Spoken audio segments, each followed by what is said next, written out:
제가 독일에요. 이 학교 다닐 때 제 스승이 라인로트라고 사야철에 제가 배웠습니다. 그 사야철 강의를 들었는데 이 사람이 빌동 알스 뮤르거레트 시민의 권리로서의 교육을 주장하더라고요. 그리고 왜 이분이 이런 걸 주장하냐면 노동자 농민의 자식이 대학을 못 간다는 겁니다. 통계에 의하면 5%가 넘는 겁니다. 그래서 이거는 안 된다. 그래가지고 컨스턴트 대학을 시작해가지고 정부가 이 컨스턴트 대학을 해가지고 우후죽순으로 대학이 생겼습니다. 우후죽순으로 대학이 생겼는데 지금 그 우후죽순 대학이 전부 우리나라에서 불실돼야 되니까 전부가 일분해야 됩니다. 네, 제가요. 거기까지 말씀하시고 그다음 또 친구는 가야 됩니다. 왜냐면 대학 어디나 다 대학을 간다고 해서 이것 좀 정리해야 할 것 같아요. 대학 어디나 대학을 다 간다. 그게 뭐 트위스도 없을 거라고 그래서 개나 거리나 다 가야 한다는 게 정치권입니다. 왜냐하면 개나 거리나 다 대학을 가서 개나 거리나 거리가 그 사람들이 개나 거리가 안 돼야 합니다. 네? 그래서 제가 제가 여기서 치겠습니다. 네, 고맙습니다. 박재문에 제가 정리해 주시는데요. 독일 얘기 하신 거 한마디만 여기 제가 읽고 독일이 600년 전 대학을 설립한 이래로 최근에 이르기까지 한 푼의 등록금도 받지 않았고 2차 대전 후에 온 나라가 잿더미가 되고 먹을 것이 없어 꿀꿀이죽을 먹고 살면서도 등록금을 받지 않았고 더욱이 대학시설을 미국보다 더 우수하게 투자했기 때문에 독일의 기적이 만들어졌다.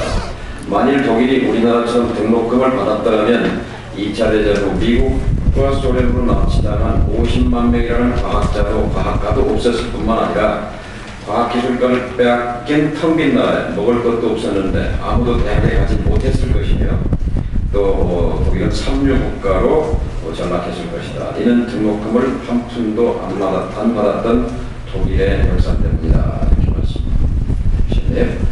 자, 오석근 박사님께. 네, 오석근입니다. 오늘 발표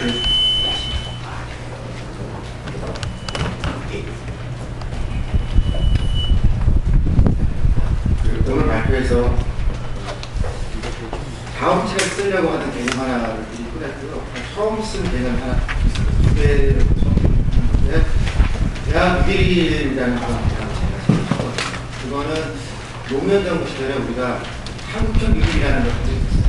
그래서 지원을 쓰고 골프장 한 200개쯤 만들자는 거예요. 그때 만약 그걸 안 하고 대학 6일 했으면 우리가 어떻게 했을까 그런 생각이 토론이나 다른 데 들어가는 돈들을 빼면 사실 대학 등록금이라는 거는 큰 돈 안 들거든요. 최근에 저축은행 때문에 애들을 만든다고 하는 것도 10년 줘야 그래서 그렇다고 그 애들을 만들어도 문제 풀리는 건 아니니까 정책의 우선순위 조금만 바꾸면 이 문제를 푸는 거는 돈은 문제가 아니에요. 돈은 문제가 아닌데 결국 사회적 에너지가 어떻게 될 거냐. 정리해보면은 국가와 대학 사이에 어떤 관계가 있을 거냐. 그게 사실 저는 이 문제의 본질이라고 생각하고요. 지금까지는 이런 논의에서 한 적은 없습니다. 또 한 가지 이번에 새로 꺼낸데요. 한국 경제에 대해서 상호화학이라는 얘기를 하거든요. 위로 갈수록 후하고 밑으로 가면 박해요. 잘 사는 사람들은 후한데 대학생들은 아주 박한이 대표적인 상호화학인데 이거를 하우산방으로 바꿨으면 좋겠다는 얘기를 이 등록부터 하고 싶거든요. 그러니까 밑에 있는 사람들한테 좀 후하고 부자들한테 좀 박하게 불어야 되는데 우리는 지금 거꾸로 그걸 했다. 정봉준 의원께서 이 황우여 대표가 바깥 등록한다는 거 반박하시더라고요. 제가 생각하는 그 양반한테 반박할 수 있는 사람이 아니거든요. 왜냐하면은 저기 그 대선을 나오고 그러면 울산 대학을 잘 갖고 있잖아요. 그거를 내놓는 게 사실은 바깥 등록금에서 더 나가는 그 원래거든요. 프랑스 같은 경우에 제가 최근에 얘기 중에 많다고 작년에 있었는데 고등학교 어머님들이에요. 어머님들이 자기 자식을 바칼로레 보기에서 프랑스로 유학을 보내는 건지 저한테 와서 어떻게 하면 되겠냐고 물어보시더라고요. 그래서 저는 보내지 말라고 그랬는데 몇 분은 보내셨나 보니까 지금 프랑스 등록금 한 연간 20만 원 되거든요. 그래서 지방에서 서울 오거나 아니면 그냥 학교 보내려고 하면은 한국 대학에 보내지 않고 프랑스 대학에 보내는 게 지금도 싸다는 거예요. 그래서 뒤집으면 우리는 유럽의 복지에 지금 우리 어머니들 얹혀가야 되는 상황이에요. 근데 그 얘기를 그 사람들이 5천에서 10,000불 사이에 대부분 한 건데 우리는 지금 국민수도 2만 불에도 못하고 있잖아요. 할 수 있다고 그런 거고요. 근데 차이는 뭐냐면은 프랑스도 우파들이 되게 웃겼어요. 그 대학 운영할 때 지금 한국에 아주 웃기는 대학들 있잖아요. 거의 중대 수준으로 운영을 했다고 보시면 되는데 그때 68혁명 때 실제 바꾼 거는 그 프랑스 대학을 바꿨거든요. 그 시절에 그 사람들이 진보나 정부가 무슨 바꾼 건 아니고요. 드골파들이 자기 우파 정부였는데 고등학생들이 집회에 나오니까 이제 우파 정부를 대학 총장들이 부른 거예요. 그래서 이름도 다 없애고 번호표를 추첨을 하라고 한 거거든요. 제일 먼저 생긴 대학이 파리 4대학은 소로본 대학이 세계 최초의 대학이라는 거는 세계 4번 뽑았어요. 그리고 제일 늦게 생긴 개방대학이 8대학인데 빅센의 대학이라고 하면은 거기 8대학이었고 그러니까 파리 대학에 실제 등록금을 다 없애고 이런 거는 우파 정부 시절 우파가 미리 한 거예요. 근데 다만 사회적인 그런 집회가 있었고 요구가 있었으면 생긴 거죠. 지금식으로 얘기하면은 황우여 대표가 이를테면 강봉진 의원한테 가서 울산대학교 대표 나가고 정부가 하겠다라고 하는 그런 정도가 되는 건데 아직 지금 우리의 사회적 운동은 6.8급은 아닙니다. 어느 정도 수준에서 정리가 되겠죠. 지금까지 이제 논의했던 논의를 그래서 두 가지로 딱 돼 있어요.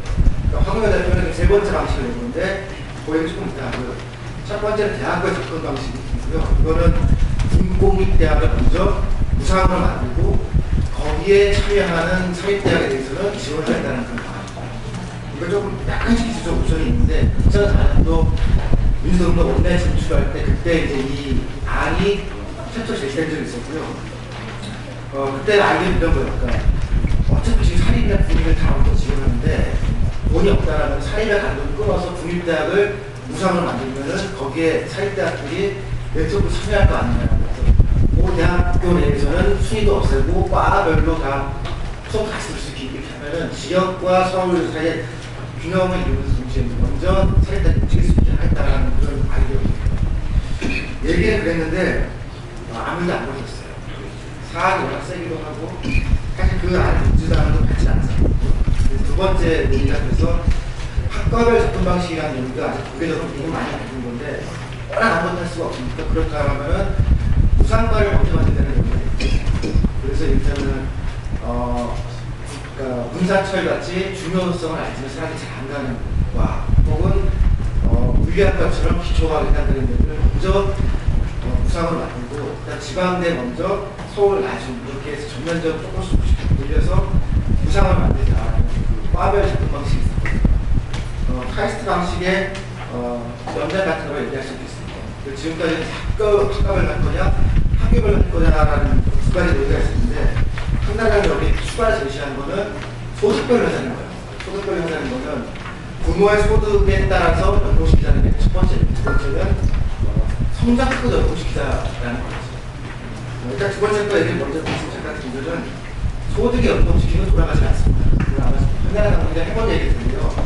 소득에 연동시켜서 이 약간 성장 연동시키면요 한 달에 한 번씩 자라날 거예요. 실제로 하면은 카이스트에서 본 것처럼 그래서 그건 안 돌아가요. 그 얘기는 사실은 한 달에도 아닌 거고 부모의 재산을 연동시키는 소득별 접근은 지금 문제가 뭐냐면 그 초등학교나 중학교에서 이제 학교에서 논의할 때 그 연장선으로 한 달을 가지고 오거든요. 거기서도 그때는 이제 소득에 연동시켜서 급식을 주자라 했는데 그때는 이 사람이 미성년자였으니까 논리적 문제가 없었어요. 그런데 지금 대학생은 성년이잖아요. 민증이라고 하는 국민에서 나오는 사람들의 행위를 부모의 재산과 연동시키는 것이 과연 철학적으로 옳은가, 헌법적으로 옳은가라는 논리에 제시됩니다. 너, 예를 들면 너 아버지 부자니까 내라고 하는 그런 얘기를 하는 건데 그게 현실적으로 그런 얘기 할 수 있는데 전면화시킬 때는 그게 문제가 되고요. 절대 논리 생각해 보시면 될 거예요. 그때 오세훈 시장 등 정운찬 총리 등 이건희 손자 이렇게 있었죠. 이건희 손자인데도 왜 무상헌금 그치셔야 된다. 그때 이제 반대쪽 논리는 뭐냐면은 그 양반이 제일 세를 많이 낸 사람이니까 당연히 줘야 된다는 게 의도거든요. 그러니까 아니 밥값 조금 그러니까 몇십억 받는 게 낫지 밥값 얼마 그거 뺄 필요 없다는 거거든요. 지금 등록금도 마찬가지인데 부자들한테 등록금 받아야 된다고 하잖아요. 근데 그거 빼주고 더 많이 세금을 받는 게 낫죠. 그리고 그게 지금 유럽이 다 가는 방식이거든요. 스위스 같은 경우에 연방공과대학이 좋은 학교예요. 그 아인슈타인 나왔던 학교니까 거의 한 50만 원쯤 해요. 그런데 네슬레의 손자가 없는 것으로 많지 않거든요. 그러니까 사회 통합에 관한 어떤 노려지는 문제가 하나 더 들어가는데 만약에 한국 상황에서 지금 부자들하고 가난한 사람이 등록금을 따로 내게 한다. 그렇게 하면요 달라질 거예요. 실제로 등록금 내는 부자 클럽이 생길 거고 등록금 안 내는 가난한 클럽이 대학을 생길 거거든요. 한나라는 만약 사회 통합이라는 걸 한다면은 공평하게 하는 게 낫습니다. 그러니까 돈을 사실 그 부잣집 부모들한테 더 받고 이렇게 하는 게 맞을 거거든요. 한 가지 문제는 지금 아마 그거는 이제 여러 가지 논란이 지금 되는데 우리나라 사학재단이 돈을 올린 거를 얼마나 인정할 거냐 기술적 베이스라인 문제라고 하거든요. 그러니까 만약에 그 재단 문제를 정리하지 않고 그냥 그 등록금 다 정부가 떠안아 준다라고 하면은 도덕적인 문제가 생기는 것 같습니다. 일단 많이 올린 사람이 이득을 놓고 가는 거죠. 부당하게 올린 사람이 이득을 올리니까 얼마 정도의 것을 맞추고 거기다 우리가 맞추자는 논의가 같이 진행되게 되는데 그게 없으면 사실은 일단 똑같아요. 나쁜 놈이 이득을 보게 되는 거거든요. 일종의 보조금 형식이 되는 건데 보조금을 뭐 억지로 올렸던 사람들이 이득을 보니까 그런 문제를 기술적으로 좀 문제를 풀어야 돼요. 그 다음에 절차와 수용성 이런 기술적인 문제인데 90년대 중후반에 프랑스도 사회당 정부에서 민간 정부가 바뀔 때 국민대학 체계가 움직이지 않을 거다. 인정하는 것을 우리가 있었거든요. 그렇게 있었는데 그 후에 80년이 지나 보니까 국가가 들어와서 무상으로 바꾼 대학을 민영화로 바꾼 사례가 없습니다. 유일하게 비슷하게 했던 게 멕시코에서 한미 FTA 그 멕시코 버튼 나프타거든요. 나프타 할 때 미국 대학이 들어올 수 있게 해주기 위해서 민영화 프로그램을 가동한 적이 있었는데 멕시코 대학 등 한 1년 정도 학생들이 그 동맹 수업한 것 같아요. 그래서 나갔거든요. 그러니까 이제 상당히 오히려 민간 대학 체계가 안정성이 떨어지지 국민 대학 체계는 생각보다 굉장히 안정성이 높다라는 그런 정리해보면 전체적으로 제가 청년 문제에 대해서는 4대 권리를 제가 얘기했거든요. 교육권, 노동권, 주거권, 노동권 이 네 가지를 우리 책임져는 20대 문제가 풀린다라고 하는 건데 그 중에 첫 번째 문제는요. 긴 싸움인데 어쨌든 지금 고등학생들이 집에 나올 거냐 안 나올 거냐 승부를 가릴 거라는 게 프랑스 사례였습니다. 6발급으로 되면은 당장 무상이 되겠죠. 그리고 대학생들만 나오면은 절반이 될 거고 일반인들과 부모가 나오면은 그 중간에 어디서 그리고 사회적 에너지 문제로